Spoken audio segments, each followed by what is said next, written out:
चलिए, एक ऐसी जगह की कल्पना करें जहां इतिहास वो सिर्फ किताबों में नहीं बल्कि हर दिन हर पल जिया जाता है। एक ऐसी जगह जो सिर्फ एक देश नहीं बल्कि एक पूरी की पूरी सभ्यता है जो एक राष्ट्र के रूप में सांस लेती है। तो आज हम भारत की 5000 से भी ज्यादा पुरानी इस अटूट विरासत की कहानी को समझने वाले हैं। तो ये सवाल उठता है कि भारत आखिर है क्या? एक देश या एक सभ्यता? ये सवाल सुनने में भले ही सीधा लगे, लेकिन इसका जवाब दुनिया के नक्शे को देखने का हमारा नजरिया ही बदल सकता है। सोचिए इस बारे में। अमेरिका अपना इतिहास सदियों में यानी सेंचुरीज में गिनता है। वहीं भारत अपना इतिहास सहस्राब्दियों में यानी मिलेनिया में गिनता है। और बस यही एक छोटा सा फर्क सब कुछ बदल देता है।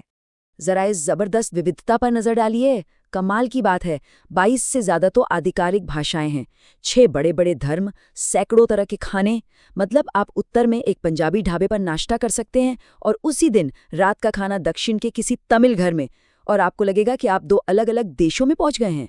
तो फिर आखिर वो कौन सी चीज है, कौन सा धागा है जो इस विशाल इतनी अलग अलग तरह की भूमि को एक साथ बांधे हुए है?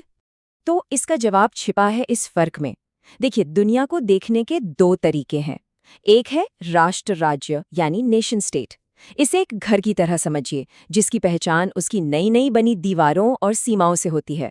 लेकिन दूसरा है सभ्यता राज्य, सिविलाइजेशन स्टेट। और ये एक नदी की तरह है। एक ऐसी नदी जो हजारों साल पुराने स्रोत से निकलती है, रास्ते में न जाने कितनी धाराओं को अपने अंदर मिला लेती है, लेकिन फिर भी अपनी पहचान, अपनी धारा बनाए रखती है। भारत अपने साझा विचारों और फलसफे के साथ बिल्कुल इसी दूसरी कैटेगरी में आता है। तो चलिए अब वक्त में पीछे चलते हैं, बहुत बहुत पीछे। हम भारत की उन जड़ों को खोदने जा रहे हैं जो इतनी गहरी हैं कि ज्यादातर आधुनिक देश तो उसकी कल्पना भी नहीं कर सकते। हम बात कर रहे हैं 5000 साल से भी ज्यादा की। जरा इस आंकड़े को दिमाग में बिठाइए। ये रोमन साम्राज्य के बनने और बिगड़ने के पूरे समय से भी 2 गुना ज्यादा है। ये एक ऐसा अटूट धागा है जो हमें सीधा, बिल्कुल सीधा प्राचीन दुनिया से जोड़ता है। तो हमारी कहानी शुरू होती है लगभग 3300 ईसा पूर्व में, सिंधु घाटी से। जरा उस दुनिया की कल्पना कीजिए। हलचल से भरे शहर, एकदम सीधी सपाट ग्रिड पर बनी सड़कें और हर एक घर में बहते पानी की लग्जरी। और ये सब तब हो रहा था जब मिस्र के महान पिरामिड बनने शुरू भी नहीं हुए थे। उनके शहर क्या कमाल के प्लान्ड थे।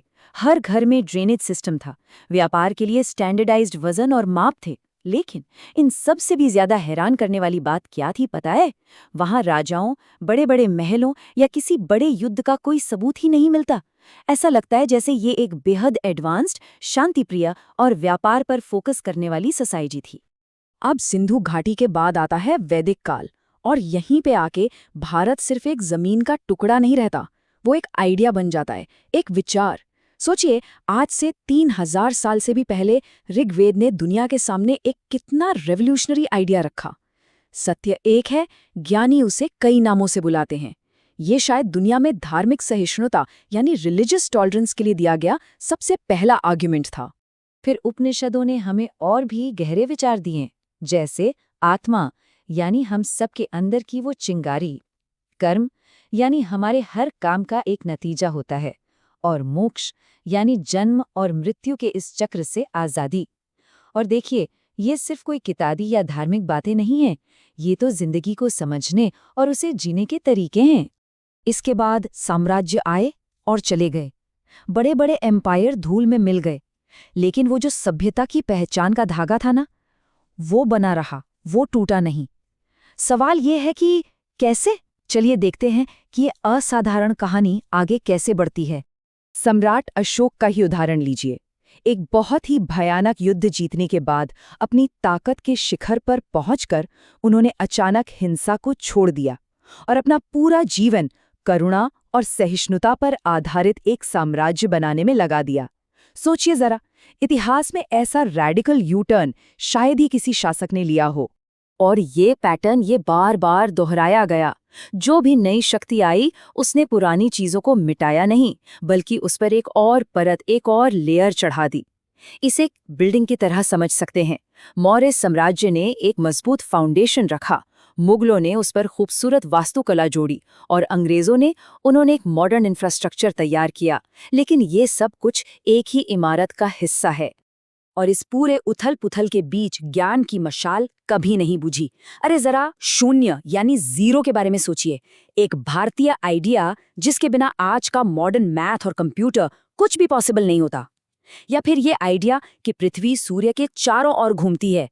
ये बात कोपरनिकस से सदियों पहले यहाँ कही जा चुकी थी। ये वो आइडियाज थे जिन्होंने सच में दुनिया बदल दी। तो चलिए अब सीधा फास्ट फॉरवर्ड करते हैं आज के दौर में।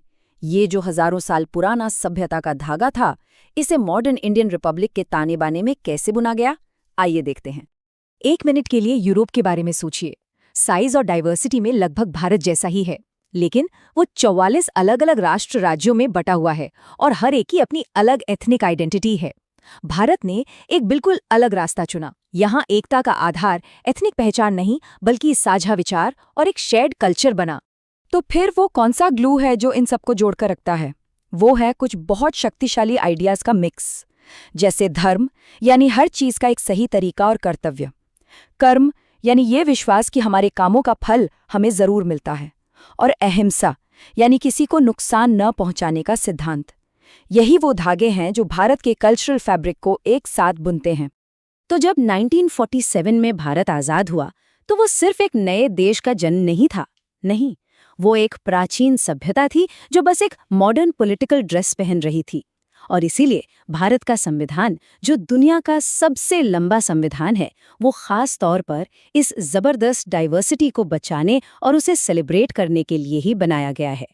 तो इन सबका मतलब क्या है? ये सब जानना जरूरी क्यों है?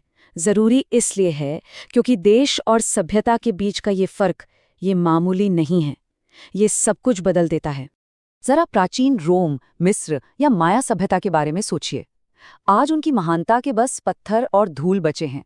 हम उनके खंडरों को पढ़ सकते हैं, उन पे रिसर्च कर सकते हैं, लेकिन उनकी दुनिया में जी नहीं सकते। वो पास्ट टेंस है। लेकिन भारत अलग है। ये एक लिविंग ब्रीदिंग सिविलाइजेशन है। ये प्रेजेंट टेंस है। सोचिए, आज भी भारत में ऐसे परिवार हैं जो ठीक वही वैदिक मंत्र पढ़ते हैं जो उनके पूर्वजों ने 3000 साल पहले पढ़े थे। आज भी ऐसे मंदिर हैं जहां पुजारी पिछले 1000 साल से ज्यादा से हर रोज वही पूजा पाठ करते आ रहे हैं। ये कोई म्यूजियम में रखी चीज नहीं है, ये एक जीती जागती सांस लेती हुई विरासत है। तो आखिर में हम इसी सवाल पर आके रुकते हैं, एक सभ्यता खुद पर शासन कैसे करती है? और ये सवाल सिर्फ भारत के लिए नहीं है। आज की इस हाइपर डाइवर्स दुनिया में ये सवाल हम सबके लिए है। और भारत का जो जवाब है, जो उसकी हजारों साल की जड़ों और आज की उम्मीदों में लिखा है, शायद उसमें हम सबके लिए कोई ना कोई सबक छिपा हो।